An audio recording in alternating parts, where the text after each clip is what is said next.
The year is 7 Ante-Laurentium. What was originally a strange new settlement on Auckton Island has quickly grown to become the political and economic heart of the island. The city of Auckton, with its textile manufactories, has become an industrial center, turning the massive amounts of cotton produced in the plantations into fabric to be shipped back to the home isles and turned into clothing, blankets, and more.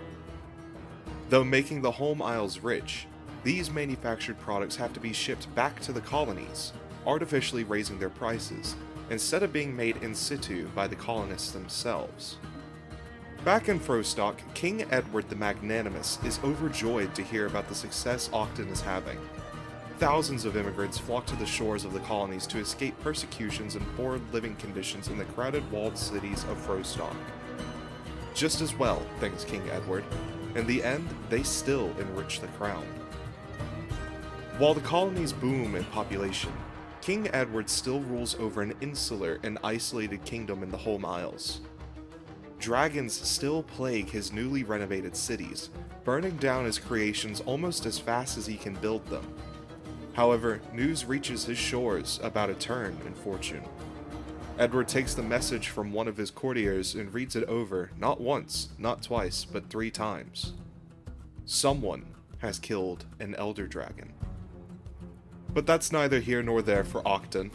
As the city booms, a new class of industrialists has emerged.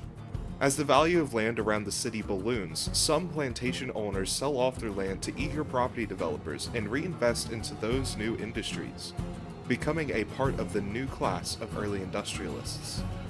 Though the steam engine is still far away, a spark is igniting. So, as the wheels of progress continue to turn, welcome to Auckton.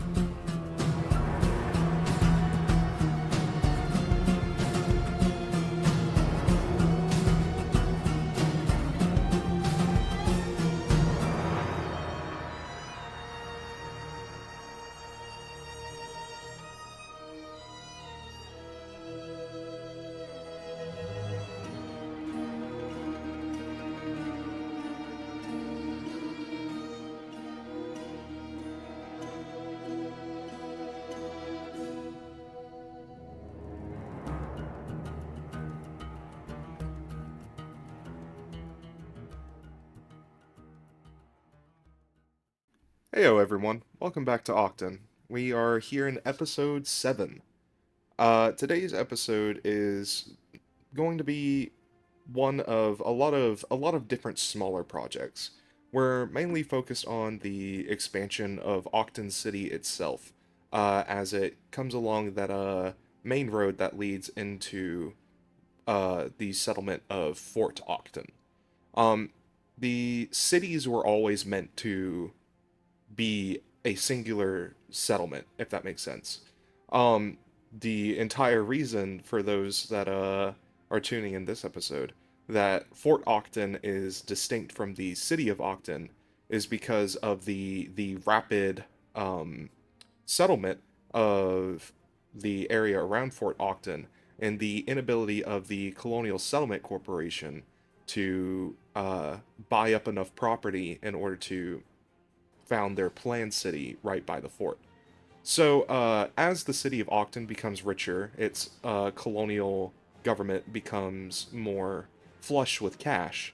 They buy up more and more property near the Fort Auckton settlement and begin to sell that land off to redevelopers.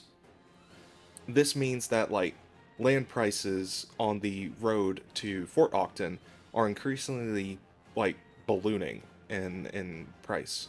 And as a result, we began this episode with taking away a large chunk of land from those 2 plantation estates. Those are the estates of the Bridge Whites and White estates. But yeah, you also just saw me extend out the port. I'm continuing this grid that I established in a land survey started with the city of Auckton, using that to sort of attempt to adapt the existing roads of Fort Auckton, but in cases where the roads just are not adaptable, just demolishing the older roads to make way for the new grid. As a result, this more, I suppose, lower class area at the edge of Fort Auckton, where there's not really many farms, but you know, landholders still have their residences. That whole area is getting demolished and more or less just replaced. Um, but yeah, just working here on the road layout, getting rid of the fences and decorations.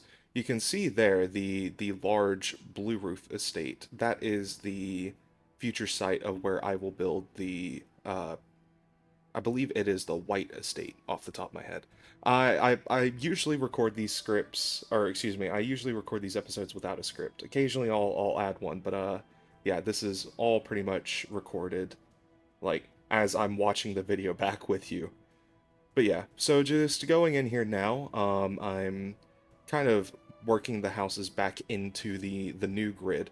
I imagine that rather than demolishing everything, right, the Colonial Settlement Corporation would allow property holders to move their houses, which would be an extremely expensive and inconvenient endeavor for all of these property holders, but better than losing your house entirely. So now I'm just coming back here into the proper city of Auckton and continuing the layout as I established in the last episode. These are Georgian houses made by Do Not Eat, he the maker of the City Skylines Franklin series, which I highly highly recommend. Um, they are a great set and also come with what I will place later, what are called Trinity houses. Uh, so as I mentioned in the last episode, the Georgians were usually placed on larger roads, whatnot. They had bigger pieces of property in the back for an actual bit of backyard and air quality, all that good stuff. And then on the alleyways behind the houses would be these Trinity houses. They would usually be for the servants of the household that they're behind, along with general, just lower class laborers and whatnot. The Trinity houses were named as such because they would hold three entire families in those three floors. Whereas the Georgians pretty much only had a single family per each of those little row houses. But yeah, I'm cutting out a lot because this was a very repetitive project. Essentially just expanding out the city according to the style that I had already established and just going crazy with it.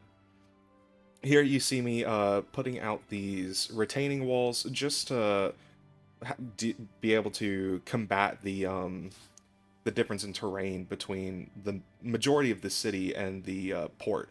Uh, Most of Auckton Island, while it has a large beach, also has quite a large terrain difference between the shoreline and the majority of its terrain. So here I'm working on the Bridgewhite estate. This is a larger chunk of property. So they originally had a smaller chunk of property compared to the White estate. However, they kept a larger portion of their property in order to turn it into a large garden estate. As such, they forewent any major modifications to their house and simply just went with having a very well manicured uh, yeah, estate. Here I'm placing down a gate because I wanted to place down gazebos. I'm sure there's some kind of anarchy mod that would allow me to just place gazebos without, or even assets. I don't know why I'm concerned about it being a park life asset. But yeah, so I'm just placing down that little gate. That way I can place down a gazebo later. And it also is very convenient for this fence. The Bridge Whites, of course, they are wealthy old money. Well, not old per se, because the plantation's probably only been around for 3 or 4 generations. But regardless, they are very wealthy. Um, so with all of their newfound capital from selling off their plantation to the property developers, um, it's very likely that they are going to invest in other industries. For example, with better sailing technologies and the expansion of the port of the city of Auckland, I find it very likely that they would invest in the shipping industry, uh, or perhaps even something as simple as real estate. Um, but yeah, so as the cities of the New World expand, the economy slowly transitions from simple agriculture to a more service focused one. This was the case in many American cities as well, primarily northern cities, where they were originally founded on tobacco production, but eventually became major trade centers and shipping destinations in their own right. So, what am I doing with the estate itself? I placed down that gazebo that I mentioned earlier. Along the main road into the house, I placed down those live oaks, simply to indicate how old they are. I also did a lot of landscaping, mostly flowers and whatnot, and also did what I'm calling a horse track. Um, just for fun, really. On this terrace, I placed down some more of those Georgians, and because they're on this terrace overlooking the harbor, I gave them a big old backyard as well. So this is probably the fanciest house yet to be built in Auckton. This is the historic mansion by King Leno, I believe. And then because I can't get Bob to work for the life of me, I merged it into a couple of row houses to give it a big ol' important footprint. But yeah, so the this is the governor's mansion, and it has the entire block. Colonial administrations weren't they were democratic in the sense that there was votes, but this is all under the direction of the West Odresh Company so far. So whoever does get elected is elected because they're wealthy and know how to manage a business. Here you can see me working on a hedge maze. This is the first one I've ever built in City Skylines, actually. I figured that, if you were a wealthy elite living in Georgian times, what better way to flaunt your wealth than to have a big hedge maze, just to show it off. So yeah, I built this big old hedge maze. I placed every one of those hedges by hand, and it was a very tedious process. Wound up taking me about 10 or so minutes that I cut out from the raw footage.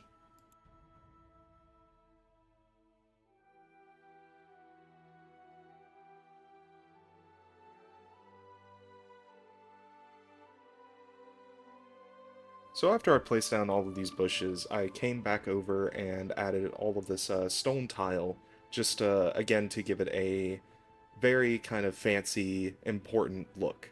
Um, Being the administrator of what is ultimately a very profitable colony for the West Odresh Company and the Crown, whoever is elected as governor um, really want to flaunt their wealth, both to their residents and to whoever they host at, dinner parties and all that fun stuff.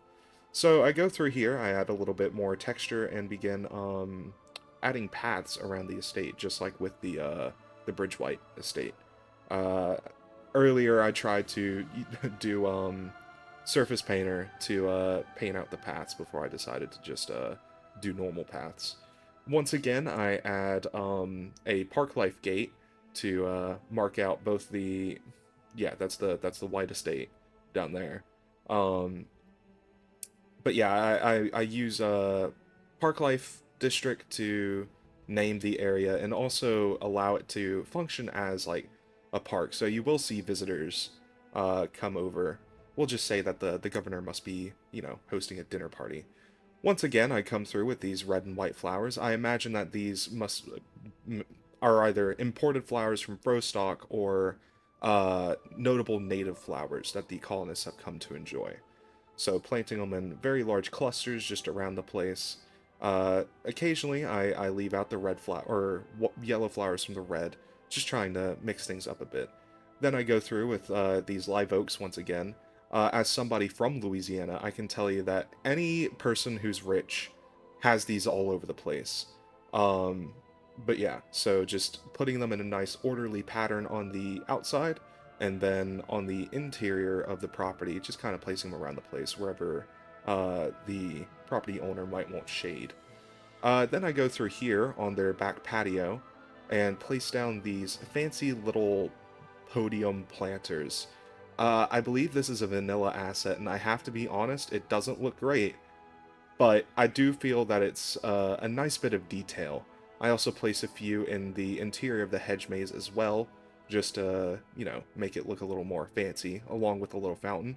And then I place down this big old fountain in order to make people want to come to the governor's mansion. It does also increase land value, which means that the buildings that make up the governor's mansion don't complain. But also, I think it provides a very nice bit of interest to the property. Again, pretty much the entire point of the mansion is to look ostentatious, right? And what's more ostentatious than a big ass fountain that has no purpose other than looking cool? So coming back down to the port of Auckton, as I mentioned before, the cotton plantations around the city of Auckton are producing massive amounts of cotton for the crown. And the colonists, or the more industrious colonists, realized that rather than shipping bales of cotton all the way back to the home countries, refining them into basic textiles would be a very good and profitable endeavor. Textiles can be packed more densely into ships than just straight up cotton, um, and can probably turn a larger profit than simply selling the bales of cotton outright. However, in Auckton, much like in real life colonialism, the colonies were usually prohibited from engaging in advanced industry along with trading with other powers. So even though there are colonies close to Ogden, which we will get to in future episodes, the colonies were never able to engage in trade with their neighbors, nor were they able to do the advanced manufacturing needed to properly supply themselves. As a result, pretty much every advanced garment or fabric they needed was imported from the homeland, which created a very large price discrepancy between the homeland and the colonies, leading to very high prices in the colonies when ultimately they weren't making much money. I mean, they were making a lot of money, but they weren't. The common person wasn't making a lot of money. But yeah, these manufactories are not factories quite yet. Rather, they would employ dozens or hundreds of seamstresses simply to refine the cotton into textiles. Um, but they were not steam powered. They were still entirely manual, and probably a really shitty place to work at ultimately. Even though the people in here were probably for the most part free citizens, they would still be forced to work very long hours for minimum pay. But yeah, over here by the Black Estate, I unfortunately forgot to record me building it. For the most part, though, I simply just redid their property to make it a big ass mansion with admittedly a very small chunk of property. And then right beside it, with it being at this little nexus and a little ways away from the city center where the Capitol building and commercial district is, I decided to put down this little commercial corner just to give the citizens of this little neighborhood a bit more freedom in choosing how far they want to go to shop. As is common in the colonies, I also put down quite a few pubs, some of them even neighboring each other, because alcoholism was rampant in the colonies. Because if you're going to live a shitty life, might as well find some way to cope. So here, as we continue the expansion of the city, um, we arrive at the older areas of Fort Ogden. The new city is butting into the old. As a result, I'm having to find some way to break up the monotony of the Georgian row houses and sort of fade it into the older, lower density single family houses that are typical of Fort Auckton. I also make liberal use of these UK village assets. I forget who the asset creator is, but they are really good to sort of make that transition. They fit in well both in the actual rows of houses, uh, in the denser parts of the city of Ogden, but also they fit in with the random little houses. So they're a very good transition due to the fact they work with both different styles. I also do go through here. You see me every now and then demolishing a few houses. I do try to break up the monotony of the row houses because ultimately, a city doesn't look interesting if it's literally just two buildings repeated over and over again. Even though that that was a common practice, developers were eager to pump out as many houses as cheaply as possible using the same design, which is still true today. uh, Different developers would have slightly different takes on it.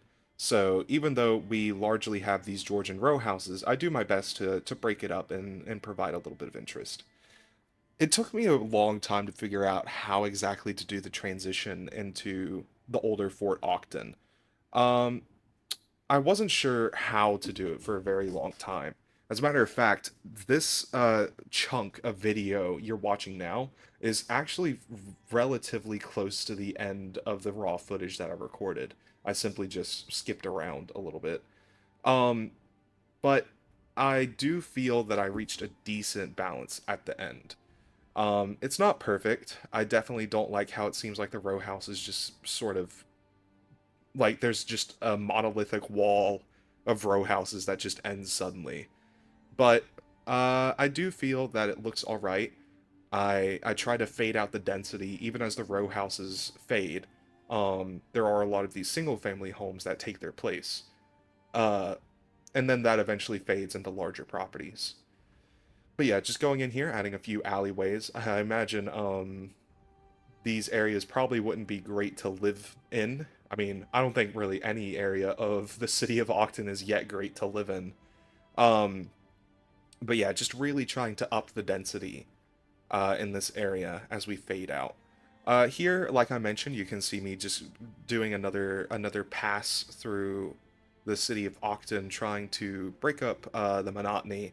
To that end, I start working on this smaller little estate. It's a bit of an architectural departure, but I do feel that it does still fit in relatively well. We can just say that it's some kind of person who sold off their farm and was interested in like another nation's architecture. Once again, just filling in different parts of the city with different kinds of row houses.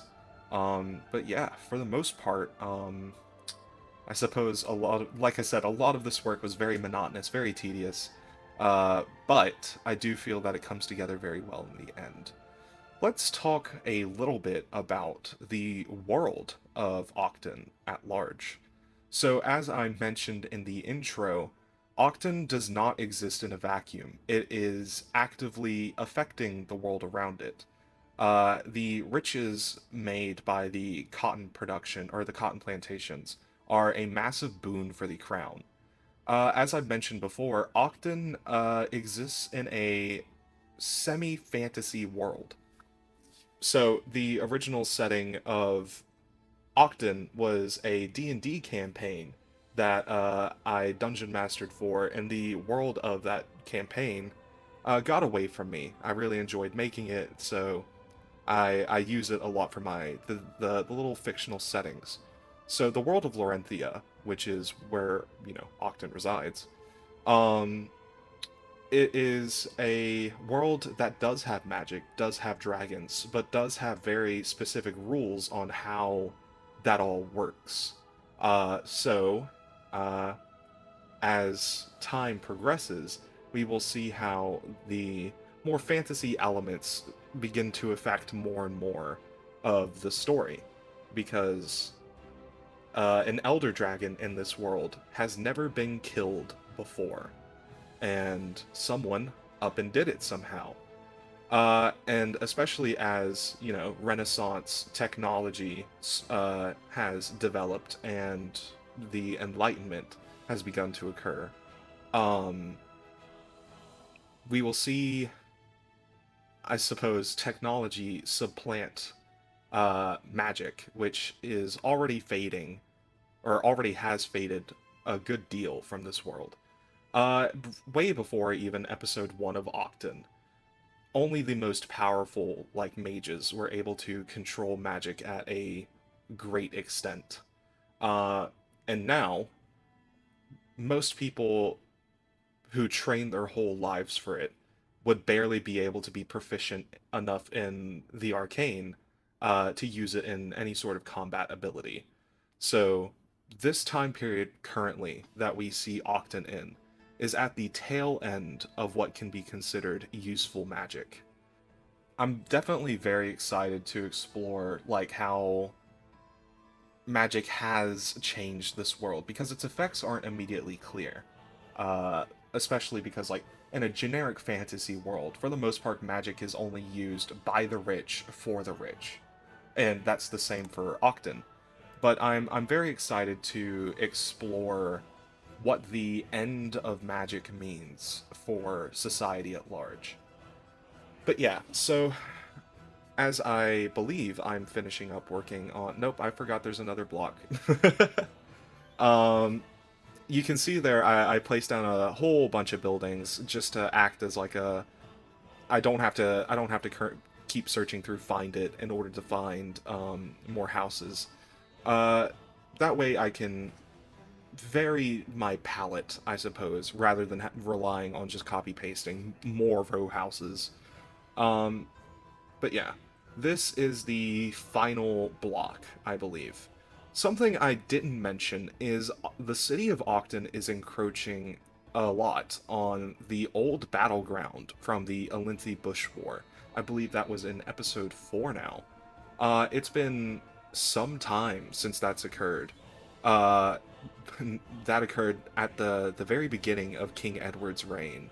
And now it is the tail end of his reign. King Edward is a rather old man at this point, um, and we'll see how long he lasts until he eventually bites the dust.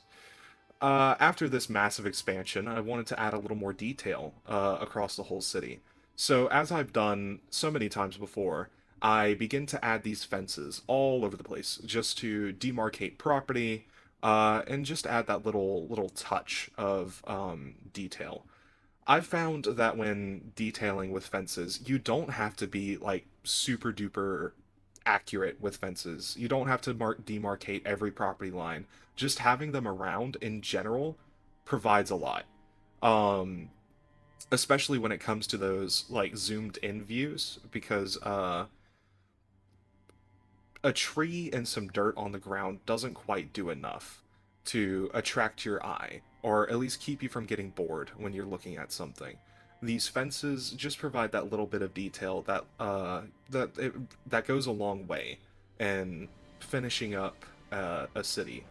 And you don't have to go super crazy with it, and that allows you to not have to go super crazy with other kinds of details, because I'm not really a detailer, truth be told. I enjoy placing down the buildings, and I do enjoy the detailing, but I'm not very skillful at it. So this trick that I learned that I believe $2.20 spoke at length about before. That's where I got it from. Um, this trick goes a long way to keeping my sanity and making things that I'm proud of.